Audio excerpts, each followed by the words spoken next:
What's this? Another satisfied graduate of the New York City Cab Driving Academy? Who is that little creep? Some mugger after my money? Heck, if I could find any on me, I'd split it with him. Hello everyone, thanks so much for joining me here today as we get to talk about one of my favorite subjects, comic books. My name is Jose. I love comic books, I love talking about them, and I love sharing them with you. Feel free to follow me on social media. If you would like, links are in the description below. I've also posted a link to the Marvel fan set that I have plus synopsis and character bios for this issue. We're continuing Roger Stern's run on Spider-Man. We're looking at The Amazing Spider-Man 234. Now, real quick, I just did 233. And I realized after I stopped recording that I was only like 11 minutes. And I'm like, you know what? I got room for another one. So instead of doing a double video, we're still going to be 2 videos, but the 2 videos are going to be on the same day. So back to back. So you can, listen. So this is a complete continuation of 233, and we've got Will-O-The-Wisps. Hey, they can't all be winning villains here. So Romita Jr. and Al Milgrom do the cover here. So we start here with Will-O-The-Wisp going into the Brand Corporation in Boston and getting in, and he's undercover or in whatever, but I don't know why they do that. And so he says here, now shall Will-O-The-Wisp have his revenge, which is actually our title. Now, here on the credits, it's everybody. Dan Green actually joins. And Dan Green is by the way, rest in peace, Dan Green, and Jim Shooter. Dan Green will actually join John Romita Jr. in X-Men when he goes in there. So I don't know why Roger Stern just doesn't call himself writer, plotter, and scripter. I mean, you are the friggin' writer. So real quick, I love me some Dry Brush. I am a huge fan. So always, when I see it, always call it out. And so he goes in there, and you can see that he is completely energized, and he goes somewhere, and they're going to evacuate this place because he is going to blow it up. He is a minor villain, so use the website if you would like to get more on his origin. Feel free. So he blows up the Brand's Boston complex and leaves, and he says this is only the beginning. And so we're at the Daily Bugle, and I have a playlist. Feel free to check out the previous video, which should be on right now. Because as I mentioned, 2 videos on this same day, and they're developing the film from the fight. I love the magenta, from the fight with the Tarantula, and they are not able to show that those people fired first, but they are convinced that those private eyes work for the Brand Corporation. So he asks Robbie if he's got a minute, and Robbie says yes. And he's like, gives him the pictures of the fight. And meanwhile, they say Norton's in a coma, so he survived. So Ned Leeds is running to Robbie here, and he says someone's blew up the branch in Boston. So his wife, not Betty, is it Betty? Gloria? No, it is Betty. It goes, what about dinner? He's like, go without me. This could take a while. So, all right. She, of course, doesn't like the fact that her husband kind of ignores her. But, hey, that's what men do when they're work. I'm not saying it's right. It's just saying that this is what happens. And women ignore men, too, when they're busy. Busy people, unfortunately, it's the way of life. So I shouldn't say it's just men. Women do it, too. So he runs into this woman again, says, introduces herself, says she loves his photography, starts flirting with him, and her name is Amy Powell. Of course, it is the girlfriend of his arch rival. One quick thing, something that was a staple of this era is these marks that you will see on faces here and here. It really gives it a dating. So for the everything up until the late 80s, you see there Romita would do this, and everyone continues. It's not just his son, but everybody does these marks on, I think it's supposed to be the cheekbones, but I mean it's on everyone, just about everything. So Peter of course doesn't have time for her and needs to go away. And so he happens to be in the private elevator of J. Jonah Jameson, so he changes into Spider-Man, and he's about to have his Cuban cigar here, and he's like, "You get out of here! You probably are sabotaging me. I'm gonna have everyone call in." And he's so mad he breaks his cigar. He says, "My Havana."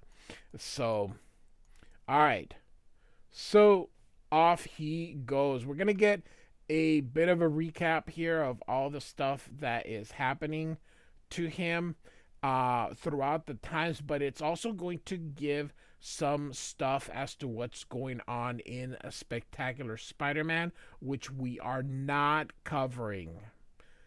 So before becoming the writer on Amazing Spider-Man, Roger Stern was doing Spectacular Spider-Man. And so he's basically continuing that story. But I decided to just do his Amazing Spider-Man run more so than I am trying to do his Spectacular Spider-Man. But just like Marla, the Jameson's girlfriend, I believe makes her start in Spectacular Spider-Man.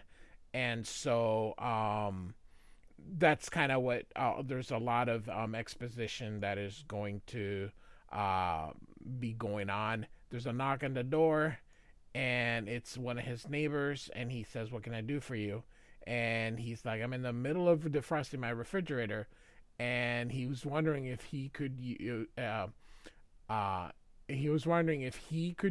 a nice brisket, a dozen eggs, and so he's gonna give him food basically. So of course Peter was had no food there. So all right, we go now to the Tarantula, who was beaten up by Spider-Man. These guys are gonna give him they're gonna cure him. They said that they can give him the power to beat Spider-Man, and says they can even make him into Spider-Man. So the next day, this guy's reading the paper. He's like, "Stupid Yankees, when will they ever learn?" So he throws the paper. Spider-Man takes it and sees that there was a blast in Boston. He was actually going to see if he could find his pictures. Now, real quick, like his father, Spider-Man's webs were actually quite big, and Todd McFarlane's the one that started with putting these webs a lot closer. And so, all right, so we're gonna get a bit of a recap of stuff that happened in Spectacular Spider-Man. And so I'll sort of read this page because I won't be covering Spectacular Spider-Man. So here we go. All right. So he's definitely says here that something's definitely rotten at Brand. But I've known that ever since my last run-in with the killer Shrike. Shrike had kidnapped Jameson's lady, Dr. Marla Madison, and spirited her off to a brand plant in Jersey. That's where I found out that Killer Shrike had worked for the brand bigwig named James Melvin, a guy who was none too happy to see us. Melvin sicked a small army on me, but that didn't give me too much trouble. The crazy thing was that Shrike hadn't really wanted to snatch Dr. Madison. His battle had been taken over by the mysterious Will-O-the-Wisp. The Doc and I managed to pull the Wisp back together, but then he mesmerized Dr. Madison with that weird light of his and blew the factory sky high. So that was in Spectacular Spider-Man 57. There we go. All caught up. So as far as I know, Doc Madison was only the vaguest memories of that night. Otherwise, I might be a big hero in her eyes. Funny thing, the Wisp claimed to have gotten his powers in the plant he destroyed, and now another brand factory has gone up in flames. Sounds like more of the Wisp handiwork, but why did he do it? And so he thinks he needs to do some investigating, and this guy says to hold on here. And so now we're gonna have I'll tell you what, comic books back then, they were chock full of stuff. So they, there's some small talk, as if he's heard about the explosion, and then he says, I wonder if that'll screw their intern program. And he's like, what intern program? And of course he sees that one. So that's his in. So he goes to their Queens plant here for that internship, sees all the guards, sees the CEO there. He puts in a spider tracker on him, and he's like, oh great, I can't follow him in there. So he decides to go up the air vents, and so he walks into the bathroom, goes up, changes into Spider-Man because it's so cozy up there, and down, and he continues there. There's this room here. Melvin comes in, and he goes, is everything ready? And this guy, this doctor is going to be doing something here. We're going to see that. Peter's got his pictures. He's taking it. They're bringing the tarantula in there, and they're preparing him for a treatment. They're lowering him in there. And Spider-Man's like, all right, I have to do something. So here he comes, and here comes security. Spider-Man beats him up. Will-o'-the-Wisp appears, explodes. That's going to change some stuff, and you're going to see here in this quick battle between these two that things are not going to go very well for Tarantula. And he takes this weapon from the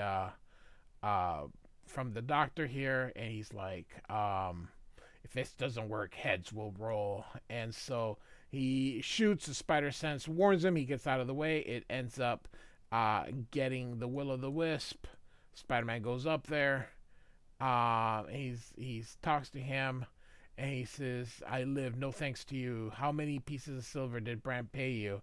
And he's like, he didn't. But now his spider sense is going crazy, and he takes Wisp out. There's an explosion, and now we have the tarantula actually being a tarantula. So next issue, look out, there's a monster coming. Amazing Spider-Man 234 by Roger Stern, John Romita Jr. with Jim Mooney. Oh, no, Dan Green. Ha! Like and subscribe. Here, we'll end with the tarantula here, looking all tarantula. And I do thank you so much for listening. Goodbye.